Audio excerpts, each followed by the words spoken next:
துலாம் ராசி அன்பு சொந்தங்கள் அனைவருக்கும் வணக்கங்க. இந்த வீடியோ பதிவை தொடங்கிறதுக்கு முன்னாடி நம் அப்பன் முருகப்பெருமான மனசார வேண்டிக்கலாங்க. ஓம் முருகா போற்றி, ஓம் முருகா போற்றி, ஓம் முருகா போற்றி.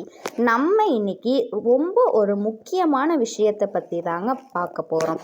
அது என்ன அப்படின்னா கிரகநிலை மாற்றங்கள். இந்த கிரகநிலை மாற்றத்தினால நமக்கு என்னென்ன லாபங்கள் நடக்க போகுது, எப்படி அதை லாபமாக மாற்றிக்கிறது அப்படிங்கிறத பற்றி தாங்க பேச போகிறோம்.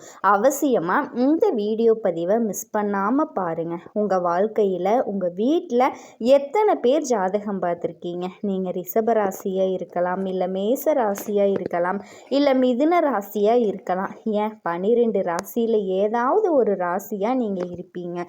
இப்போ இந்த ராசிக்காரர்கள் இவங்க தான் இதை பார்க்கணும், அவங்க தான் அதை பார்க்கணும் அப்படின்னு இல்லைங்க. எல்லா ராசிக்காரர்களுக்குமே நாங்கள் இந்த விஷயத்தை போடுறோம், ஒளிப்பதிவாக உங்களுக்கு பதிவேற்றி கொடுக்குறோங்க. அதில் ரொம்ப முக்கியம், நீங்கள் பார்த்துட்டு உங்களுக்கு தெரிஞ்சவங்க யாருக்காவது ஷேர் பண்ணுங்கள். ஏன்னா சில நேரத்தில் நமக்கு பொன்னான வாய்ப்புகளை அது கொடுக்குங்க, ரொம்ப அற்புதமான தருணங்களை அது ஏற்படுத்துங்க.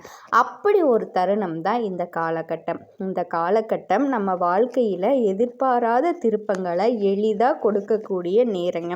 ரொம்ப கனவு கண்டிருப்போம் இல்லையா? நிறைய விஷயங்களை ரொம்ப கனவாக வச்சுருந்தோமா, நடக்கவே இல்லை, ரொம்ப எதிர்பார்த்துருந்தேன், கை கூடவே இல்லை, இப்படி பல புலம்பல்கள் கூட நம்ம மனசுக்குள்ளே இருக்குங்க.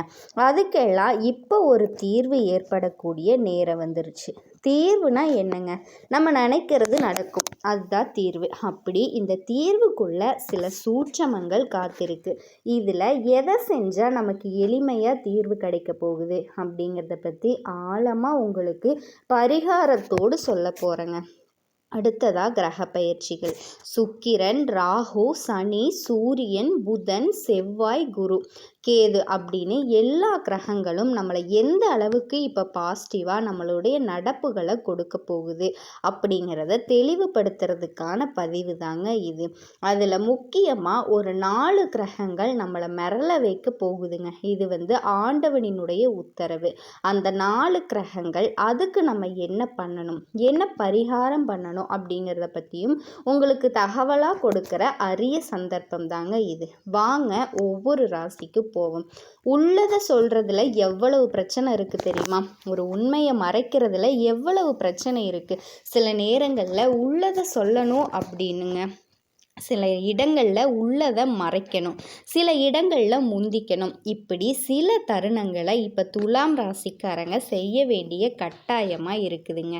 ஏன்னா 4 கிரகங்கள் உங்களுக்கு சப்போர்ட் பண்ணுறாங்க. அதில் செவ்வாய் 4வது இடத்துல இருந்து ரொம்ப முக்கியமானவர்கள்கிட்ட நீங்கள் உதவி கேட்டிங்கன்னா கிடைக்காதுங்க. இந்த நேரத்தில் ரொம்ப பாசமானவங்க கிட்ட உதவி கேட்டிங்கன்னா அது கேட்காதீங்க, கண்டிப்பாக கை விரிச்சிருவாங்க. பாசமானவர்கள் உங்கள்கிட்ட உதவி கேட்பாங்க, நீங்கள் செய்ய வேண்டிய கட்டாயம் ஏற்படுங்க. ஆனால் 4ல் செவ்வாய் உச்சம் பெறும்போது உங்கள் குடும்பத்தில் இருக்கிற மெடிசன் சம்மந்தப்பட்ட ப்ராப்ளம் எல்லாமே உங்களுக்கு சால்வ் ஆகும். அறுவை சிகிச்சைகள் எல்லாமே ஏதாவது பண்ண வேண்டிய கட்டாயம் இருந்தால் அதெல்லாம் விலகிருங்க. அந்த மாதிரி ஏதாவது பெரியவர்களுக்கு உடம்பு சரியில்லாமல் இருந்ததுன்னா அவங்களுக்கு செலவு பண்ண வேண்டிய கட்டாயம் இருந்தால் அதுவும் விலகிருங்க. 4ல் செவ்வாய் உச்சம் பெற்றிருக்காரு. மண் சம்பந்தமான லாபங்கள், பூமி சம்பந்தமான லாபங்கள், பெருந்தொகைகள் ஏதாவது கிடைக்குங்க. அடமானம் ஏதாவது வச்சுருந்தீங்க அப்படின்னா அந்த பொருளை வாங்கணும் அப்படின்னு நினச்சிங்கன்னா அதிகமாக பணம் கிடைக்கும். ஒரு கடன் பிரச்சனையிலிருந்து கொஞ்சம் வெளியில் வர்றதுக்கு ஒரு நல்ல சான்ஸுங்க இந்த செவ்வாய் கொடுக்குறாரு. பூர்வீக புண்ணிய ஸ்தானத்தை புதன், சுக்கிரன், ராகு இவங்க போய் உக்காந்து இந்த காலகட்டத்தில் சுக்கிரன் உங்களுக்கு பூர்வீக புண்ணிய ஸ்தானத்துக்கு போகிறாரு. ஸோ அப்போ பூர்வீக புண்ணிய ஸ்தானத்துக்கு போகும்போது பூர்வீக யோகங்கள் கிடைக்க போகுது. உங்கள் பூர்வீக வீட்டில் இருக்கக்கூடிய கட்டாயம் ஏற்படும். பூர்வீகத்தில் சந்தோஷத்தை ஏற்படுத்திக்க வேண்டிய கட்டாயம் ஏற்படுங்க. இடமாற்றங்கள் நடக்கும். துலாம் ராசிக்கு அதுவும் பார்த்திங்கன்னா குடும்பத்தோடு சேர்ந்து ஒரு விழா கொண்டாட வேண்டிய கட்டாயம் ஏற்படுங்க. குடும்பம் போன வருஷம் போன குடும்ப உறுப்பினர்கள் எல்லாமே ஒன்று சேரலை, ஆனால் இந்த வருஷம் சேர்ற சாமி அப்படின்னு ஒரு நல்ல தகவல் மனசுக்கு பிடிச்சவங்களோட பயணங்கள் மேற்கொள்கிறது, நேர்த்திக்கடன் கடன் பண்ணிக்கிறது இது எல்லாமே இப்போ நடக்குங்க. குலதெய்வ வழிபாடுகள் செய்கிறது இப்போ நடக்கும். குழந்தை இல்லாதவர்களுக்கு குழந்தை பாக்கியம் கிடைக்கக்கூடிய நேரமாக இந்த நேரம் ஏற்படுங்க. ரொம்ப சிறப்பான ஒரு அற்புதமான நேரம். வம்ச விருத்தி ஏற்படுங்க. வம்ச விருத்தி, ஆண் குழந்தை பிறக்கக்கூடிய வாய்ப்பு ஏற்படும். கடன் பிரச்சனைகளில் நெருக்கடியாக இருந்தவங்களுக்கு யாராவது சிபாரிசு செஞ்சு கடன் தொகையை குறைச்சி உங்களுக்கு நல்ல ஹெல்ப் பண்ணுவாங்க. நகை அடமானத்தில் இருந்தால் மீட்கப்படுங்க அப்படின்னு சொல்லுவாங்க. அது பேர் மூக்குறது மீட்கிறதுன்னு சொல்லுவாங்க. ஸோ இப்போது இந்த நேரத்தில் கௌரவ பிரச்சனைகள் சக்ஸஸ் ஆகும். பிரச்சனைகள் எல்லாமே விலகி சக்ஸஸ் ஆகுங்க. தன்மானம் காக்கப்படும். குரு பகவான் 9ஆம் இடத்துல இருந்து முகம் தெரியாத மனிதர்களால் நமக்கு நல்ல உதவிகள், உறுதுணையான உதவிகள் கிடைக்குங்க. கௌரவ பிரச்சனைகள் விலகும். எங்கே நம்ம தன்மானத்தை விட்டுருவோமோன்னு நினச்சி பயந்த இடத்துல தன்மானம் கிடச்சிரும். சொந்த பந்தங்கள் எல்லாமே கொஞ்சம் திரும்பி பார்ப்பாங்க. பரவாயில்லையேப்பா பொழைச்சிக்கிட்டியே அப்படின்னு எல்லாம் சொல்லுவாங்க. இது ஒரு நல்ல நேரம். துலாம் ராசிக்கு கிரகங்கள் கைவிடாதுங்க. உறவுகள் கைவிட்டாலுமே அந்த உறவுகளும் இப்போ இணையாக போகுது. உறவுகளும் கை கொடுக்க போகுது. கிரகங்களும் கை கொடுக்க போகுது. நல்லா இருக்க போறீங்க. ஸோ பெருத்த சிரமம் எல்லாமே விலகி நன்மை பிறக்கக்கூடிய ஒரு அற்புதமான காலகட்டமாக துலாம் ராசிக்கு ஏற்படுத்துங்க. அவசியம் செய்ய வேண்டிய பரிகாரம் பார்த்தீங்கன்னா அன்னதானம். செவ்வாய்க்கிழமையில் தேய்பிரை அஷ்டமியில் இல்லை செவ்வாய்க்கிழமையில் கால பைரவர்னு சொல்லுவாங்க. அந்த பைரவர் கோயிலுக்கு போய் ஒரு அபிஷேகத்தை கொடுத்து ஒரு 10 பேர்த்துக்கு அன்னதானம் வழங்குனீங்கன்னா கூட உங்களுக்கு இருந்த கஷ்டம் எல்லாமே தீருங்க. கண்டிப்பாக நீங்கள் எதிர்பார்த்த ஒரு சந்தோஷமான நல்ல வாழ்க்கையை வாழ முடியும். அதே மாதிரி குடும்பத்தில் சந்தோஷங்கள் பெருக்கெடுக்க போகுதுங்க. குழந்தை பாக்கியம் இல்லாதவர்களுக்கு குழந்தை பாக்கியம் கிடைக்கக்கூடிய வாய்ப்பும் அமையுது. அதே மாதிரி நான் போகாத கோயில் இல்லை, போகாத ஹாஸ்பிட்டல் இல்லை, கும்பிடாத தெய்வம் இல்லை, ஆனால் எனக்கு குழந்தை பாக்கியமே கிடைக்கவே இல்லை அப்படின்னு நினச்சிக்கிட்டு இருந்த உங்களுக்கு குழந்தை பாக்கியம். அதே மாதிரி வேலை இல்லாமல் ரொம்ப நாளாக படிச்சுட்டேன், படித்த படிப்புக்கு வேலை கிடைக்கல அப்படின்னு கஷ்டப்பட்டுட்டு இருந்த உங்களுக்கு வேலை கிடைக்கக்கூடிய வாய்ப்பும் அமையுதுங்க. என் பொண்ணு பையனுக்கு ரொம்ப நாளாக திருமண வரன் பார்த்துட்டே இருக்கேன், எங்களுக்கு பிடிச்சா அவங்களுக்கு பிடிக்க மாட்டேங்குது, இல்லை ஜாதகம் செட் ஆக மாட்டேங்குது அப்படின்னு நினச்சிட்டு இருந்த உங்களுக்கு இப்போது நல்ல வரன் அமையக்கூடிய வாய்ப்பு அமையுதுங்க.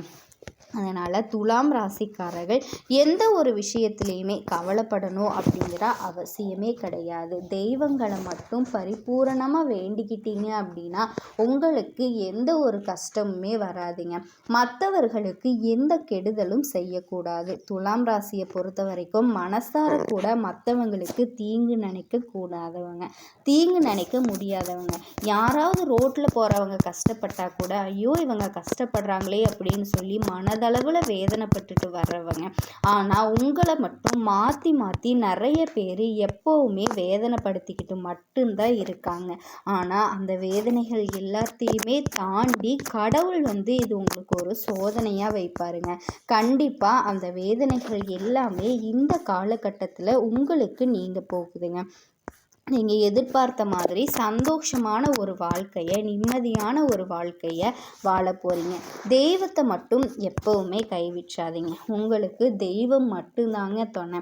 தெய்வத்தை துணையாக வச்சுக்கிட்டு தெய்வத்தை உறுதுணையாக நம்பிக்கையோடு நம்பி நீங்கள் எந்த ஒரு விஷயத்தை செஞ்சாலுமே அந்த கடவுள் கண்டிப்பாக உங்களுக்கு கை கொடுப்பாருங்க. அதில் எந்த ஒரு மாற்றமுமே இல்லை.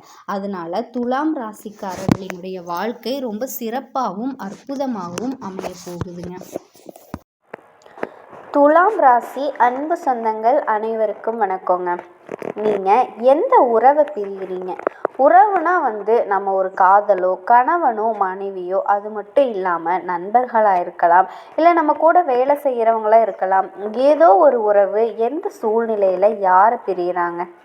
துலாம் ராசி மட்டும் இல்லைங்க, காலம்னா உறவுன்னு இருந்தால் பிரிவு அப்படிங்கிறது சகஜம்தானே. ஒரு நாள் இந்த ஆன்மா உயிர் இந்த உடலையே விட்டு பிரிஞ்சு போகிறது தானே. அப்போ வாழ்கிற வாழ்க்கையில் நம்ம சந்திக்கக்கூடிய நபர்கள், நம்ம பிறந்த பிறப்பு, நம்மளோட உடன் பிறந்தவர்கள், நம்மோட நெருங்கிய நண்பர்கள், தொழில் கூட்டாளிகள், காதலர்கள், அதுக்கப்புறமா மன வாழ்க்கையை ஏற்படுத்திக்கிட்டவங்க, அதுக்கப்புறம் பிறந்த நம்மளுடைய குழந்தைகள் எல்லாமே ஒரு காலகட்டங்களில் ஏதோ ஒரு சூழ்நிலையினால் பிரிவாங்க. பிரிவு அப்படிங்கிறது ஆயுள் மட்டும் கிடையாதுங்க. அது அவங்களோட அடுத்தடுத்து படிப்படியாக, அதாவது படிப்புக்காக குழந்தைகளை ரொம்ப செல்லமாக பிள்ளைகளாக இருப்பாங்க, படிப்புக்காக போவாங்க, அது ஒரு துக்கமாக இருக்கும். நல்ல ஒரு பொம்பளை பிள்ளையாக இருக்கும், நல்ல பாசமாக வளர்த்துருப்பாங்க. கல்யாணம் முடிச்சுட்டு அது ஒரு வீட்டுக்கு போகிறது ஒரு பிரிவு தான். அதை தாங்க முடியாமல் ஒரு இழப்பாக இருக்கும். தாத்தா பாட்டி அப்பா அம்மாவை விட கவனமாக வளர்த்துருப்பாங்க, அவங்கள ஒரு கட்டத்தில் பிரிய வேண்டிய சூழ்நிலை வரும். நல்ல நண்பர்கள், நேற்று வரைக்கும் எல்லா கஷ்டத்துலேயும் நம்மளோட உடன் இருந்தாங்க, திடீர்னு ஒரு பகைத்தன்மை ஆயிடுச்சு, அவர் பிரிஞ்சு போயிடுறாரு.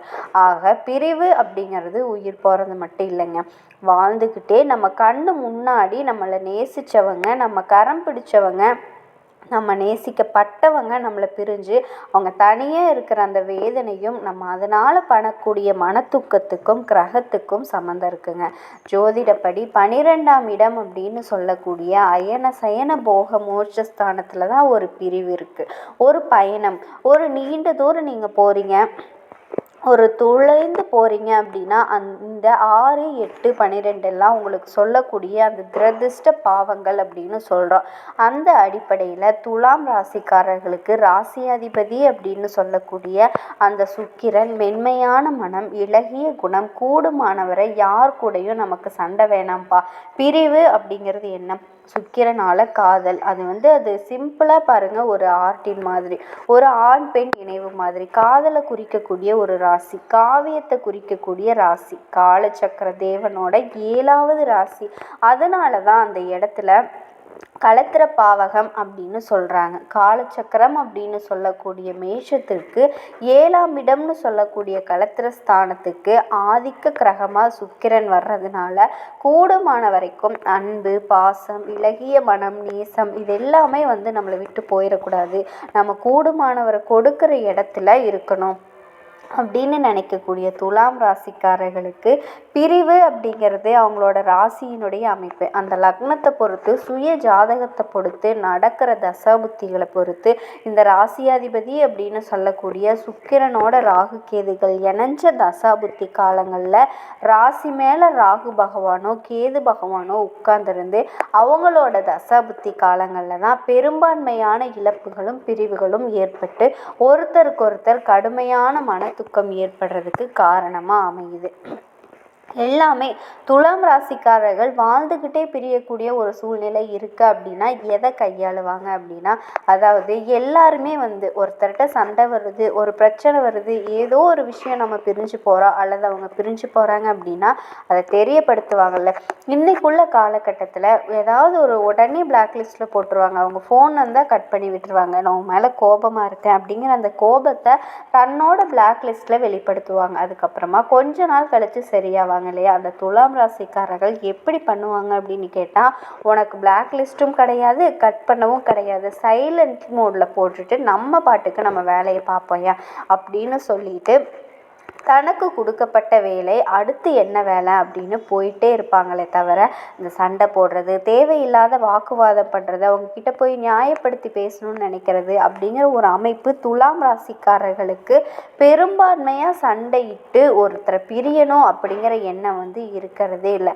அவங்க சண்டை வர மாதிரி சூழ்நிலை வந்துச்சு அப்படின்னா சைக்கிள் கேப்பில் ஆளை விடுற சாமி எஸ்கேப் ஆகிற மாதிரி போயிடுவாங்களே தவிர, அவங்கக்கிட்ட போய் முட்டி மோதி பிரச்சனையை உருவாக்கி அதுக்கப்புறம் நியாயம் சொல்லி தீர்ப்பு சொல்லி நான் சரி நீ சரி இந்த மாதிரி எடை போடக்கூடிய ஒரு ராசிங்க துலாம் ராசி. அந்த இடத்துல தான் சனி பகவான் உச்சம் பெறாரு. ஆக இவங்கள்ட்ட இருக்கக்கூடிய ஒரு விஷயம் என்னன்னு கேட்டிங்கன்னா, ஒருத்தர் பிரியிறாங்க அப்படின்னு சொன்னால் அவங்கள்ட்ட பல காரணங்களை இவர் கையில் எடுத்து வச்சிருப்பாரு. அந்த காரண காரியத்துக்கு சரியான விடை கிடைக்கல அப்படின்னா, அந்த காரண காரியத்தில் நியாயம் இருக்குது அப்படின்னா, அந்த காரண காரியத்தில் உண்மை இருக்குது அப்படின்னா துலாம் ராசிக்காரர்கள் அந்த உறவை நிச்சயமாக தன்னோட வாழ்நாளில் பிரிஞ்சிடுவாங்க. துலாம் ராசிக்காரங்க எந்தெந்த காரணத்தினால பிரிகிறாங்க அப்படின்னா, நியாயம் தர்மம் இல்லாத விஷயத்துக்கு பிரிவாங்களா அப்படின்னு கேட்டால், அதாவது துலாம் ராசிக்கு ஒரு பேர் இருக்குது, காலச்சக்கரத்தினுடைய அந்த நீதி தேவன்னு சொல்லக்கூடிய சனி பகவான் தான் துலத்தில் உச்சம் பெற வர்றாரு. அதனால் நீதிமான் அப்படின்னு சொல்லுவாங்க. எல்லாத்துக்கும் நீதி, நேர்மை, நியாயம், தர்மம் எப்போதுமே பார்க்கக்கூடிய ஒரு ராசி. ஆனால் துலாம் ராசிக்காரங்கள்ட்ட பாருங்களேன், எப்போவுமே நீங்கள் மட்டும்தான் நியாயமாக நடந்துக்கணும், நீங்கள் மட்டும்தான் தர்மமாக நடந்துக்கணும், நாங்கள்லாம் எப்படி வேணால் நடந்துக்கிறோம், நீங்கள் மட்டும்தான் வாழ்க்கை முழுவதும் அட்ஜஸ்ட் பண்ணியே போகணும். ஏன்னா அட்ஜஸ்ட் பண்ணுறதுக்குனே பிறந்த ராசி. அதனால் அட்ஜஸ்ட் பண்ணி மட்டுமே போயிட்டுருங்க. எப்போ பார்த்தாலும் நான் செய்கிற தப்ப செஞ்சுக்கிட்டே இருக்கோம் அப்படின்னு சொல்லிட்டு நியாயம் இல்லாமல் தான் பக்கம் மட்டுமே எல்லாம் சரியாக இருக்கிற மாதிரி ஒருத்தர் நடக்கக்கூடிய ஒரு பக்க நியாயத்தை மட்டுமே வச்சுக்கிட்டு வாதாடுபவர்களை துலாம் ராசி கண்டிப்பாக பிரிவாங்க. அதுக்கு தான் அவங்களோட துலாம், அதாவது துலாம் அப்படின்னாவே துலாபாரத்தை ராசி சின்னமாக வச்சுருக்காங்க.